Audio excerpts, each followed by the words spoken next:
The imperial court of Zenthari Prime had never witnessed such chaos. Princess Elsathar stood before the crystalline throne, her bioluminescent skin dim with defiance, while her father, Emperor Kolvan the Eternal, radiated fury that made the very air shimmer with heat. "You renounce your claim to the throne," the Emperor's voice boomed through the grand hall. "For a primitive?" Elsa met his gaze without flinching. 300 cycles of training in royal composure had prepared her for this moment. "I renounce it for Alex Torres, and humanity is far from primitive, father," the court erupted. Nobles from 17 star systems gasped in their native tongues. The Zenthari were the galaxy's apex civilization, masters of quantum manipulation, creators of artificial stars, architects of reality itself. For their princess to choose an earth mechanic over the crown was incomprehensible. Chancellor Brekta, his 4 eyes narrowing, spoke with venom. "The human cannot even perceive the 7th dimension. His species still uses combustion engines. They age and die within a single heartbeat of cosmic time." "Precisely," Elsa said, and her skin flickered with a pale blue, the Zenthari expression of profound emotion. They live knowing every moment is fleeting, and still they choose to love, to build, to dream. Alex showed me what we've forgotten in our immortality. 6 months earlier, the Imperial survey ship had malfunctioned over Earth. A simple reconnaissance mission had gone catastrophically wrong when a micrometeorite punctured their quantum drive. They'd crashed in the Nevada desert, and protocols demanded absolute secrecy. Elsa had been furious at the incompetence. She was furious right up until a battered pickup truck pulled up to their crash site, and a human male stepped out. "You folks need a tow?" Alex Torres had asked, surveying the smoking wreckage with the casual confidence of someone who'd seen every kind of breakdown imaginable. The ship's AI translated his words. Elsa's guards had immediately raised plasma weapons. "Wait," she'd commanded.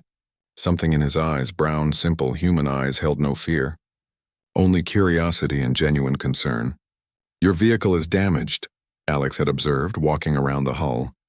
"That's some custom work. Never seen an alloy like this." He'd knocked on the hull, and Elsa had been stunned when he correctly identified the stress fractures. "You've got a coolant leak here, and your power coupling is shot." Over the next 3 days, while her engineers struggled with repairs, Alex had worked alongside them. He couldn't understand their technology, but he understood principles: thermodynamics, structural integrity, energy flow. He'd jury-rigged a temporary coolant system using Earth materials that had actually worked. "Your people built this?" Elsa had asked, watching him weld a patch with primitive tools. "Nah," Alex had grinned, wiping grease from his hands. "We're nowhere near this level. But an engine's an engine. Make it too complicated and you forget the basics." That night, he'd invited her to his garage.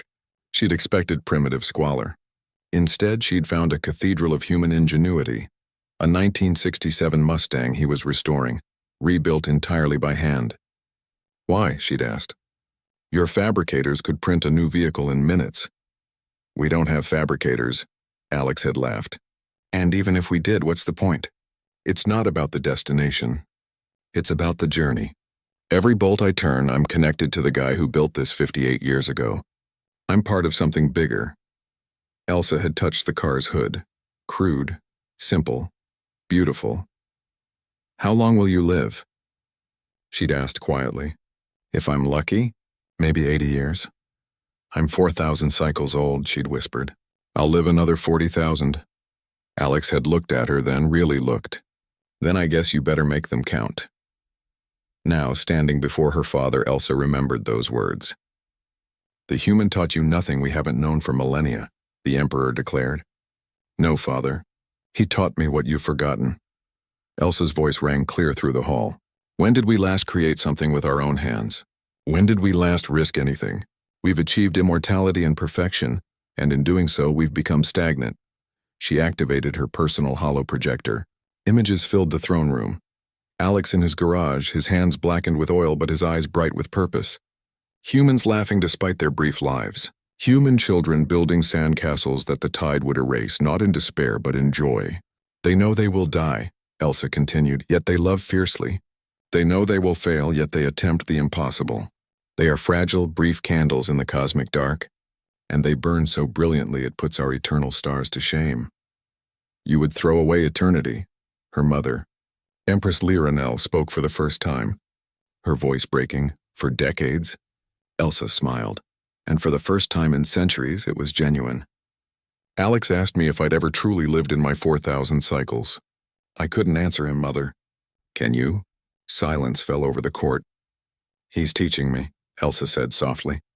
Teaching me that a life lived with purpose and passion, even a brief one, means more than an eternity of empty existence.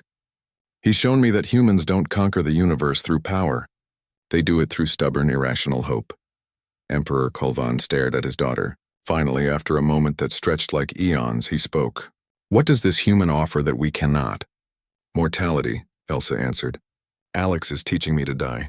And in doing so, he's teaching me to live. The Emperor's light flickered, shock, perhaps even understanding. You would leave us? I would learn from them, and perhaps one day bring that lesson home. Elsa stepped forward. Father, humanity calls it HFY. Humanity, Phi. Yeah, it's their battle cry, their defiance against a universe that should have crushed them. They refuse to bow. They refuse to quit. They look at immortal empires like ours and say, we'll do it better, faster, and with style. She removed her crown, a circlet of living quantum crystal worth more than solar systems, and placed it at her father's feet. They're not primitive, Father. They're hungry, and that hunger will reshape the galaxy. As Elsa turned to leave, Chancellor Brekta called out, What will you do among them? Elsa looked back, her skin glowing with fierce determination. Alex needs help rebuilding his Mustang's transmission. And then, we'll see what else needs fixing. The Princess of Zenthari Prime walked out of the throne room toward a waiting shuttle. Waiting for her on Earth was a garage, a mechanic with grease under his fingernails, and a species that refused to let the impossible stop them. She'd traded infinity for a handful of decades, and somehow it felt like she'd won the universe.